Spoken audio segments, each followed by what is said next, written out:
आपका मेज़बान हकीम सैयद अब्दुल बासित हाज़िर खिदमत है। हमारे आज के प्रोग्राम तिब्ब नबवी सल्लल्लाहु अलैहि वसल्लम का मौजू है तेज़ाबियत और बदहज़मी। आप सबसे पहले अपने जिगर दोस्त हो जाएं, अपने जिगर को अपना दोस्त रखिए, मैदे को अपना दोस्त रखिए, और इसके लिए सिर्फ़ एक ही लाठी आपके पास होना चाहिए जो नबी अकरम सल्लल्लाहु अलैहि वसल्लम की हदीस मुबारका है कि खाने के 3 हिस्से किए जाएँ। एक हिस्सा खाना खाएँ, एक हिस्सा पानी के लिए और एक हिस्सा हवा के लिए आप छोड़ दें। खाना ज़रूर खाइए लेकिन जीने के लिए खाइए। हज़रत अली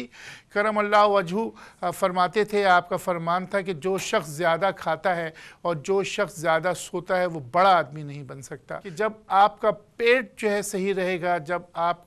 खाना कम खाएंगे, जब आप कम सोएंगे तो आपका दिमाग अच्छा काम करेगा। लेकिन जहां आप ये करेंगे कि आप सोना ज़्यादा शुरू कर दें और आप खाना जहां भी खाना मिला उसके ऊपर बिल्कुल इस अंदाज से जो है हमला कर दिया जाए कि दूसरा खाना शायद नसीब ना हो, तो ये आदतें अपने अंदर से हमको हज़रत अली के कौल के मुताबिक भी हमको लेकर चलनी है कि हमें अपने खानों की तरफ तवज्जो दीजिए। जब हम सुकून के खातिर जो है वो खाना खाते हुए बोतल पीते हैं, खाने के बाद बोतल पीते हैं, हम ये समझते हैं कि ये अंदर जाके कार्बन डाइऑक्साइड जो है हमारे खाने को हज़म कर देगा, लेकिन वो जाके जो हमारे कैल्वस माकूस जो 2 किस्म के तेज़ाबी मादे उनके अंदर इंतशार पैदा कर देता है, उनके अंदर जोश पैदा कर देता है, सीने में इंतहा से ज़्यादा जो है दर्द बाज़ लोगों को शुरू हो जाते हैं। तो ये तेज़ाबियत की एक अहम निशानी होती है। तो इसके लिए जो सबसे उम्दा चीज़ है कि फ़ौरी तौर पर अगर आपके घर पर कुछ नहीं है तो आप दूध पानी, एक हिस्सा दूध ले लीजिए